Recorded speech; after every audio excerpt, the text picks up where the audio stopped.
Kodėl neperkami ar mažiau perkami yra ekologiški produktai? Todėl, kad jie yra brangesni negu įprastiniai. Ir tam, kad kompensuoti kainų skirtumą, kad padaryti šitos produktus labiau prieinamus vaikams, kad vaikai būtų maitinami sveikais produktais, mūsų Lietuvoje užaugintais, sukurta tokia parama vaikų ugdymo įstaigoms ir kompensuojamas kainų skirtumas. Tai yra ekologiškų ir pagal nacionalinę maisto kokybės sistemą pagamintų produktų vartojimo skatinimo vaikų ugdymo įstaigose taisyklės. Toks ilgas pavadinimas, tačiau informaciją apie tai galima rasti ir Žemės ūkio ministerijos svetainėje.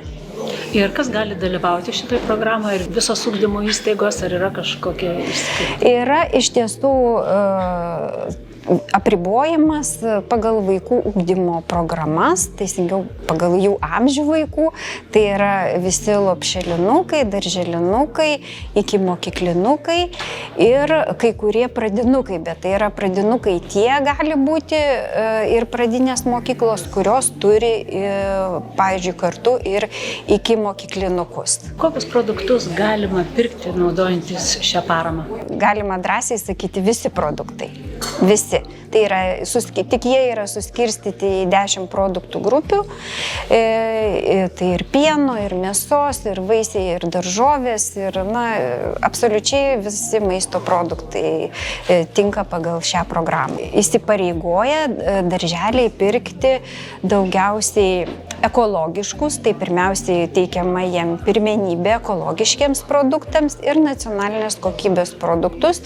Ir jie turi sudaryti arba 60% viso vaikam perkamų produktų kiekio, arba 50%. Ir atitinkamai teikiama parama, jeigu 60-26 eurai vienam vaikui per mėnesį, o jei 50, tai 22 eurai vienam vaikui per mėnesį.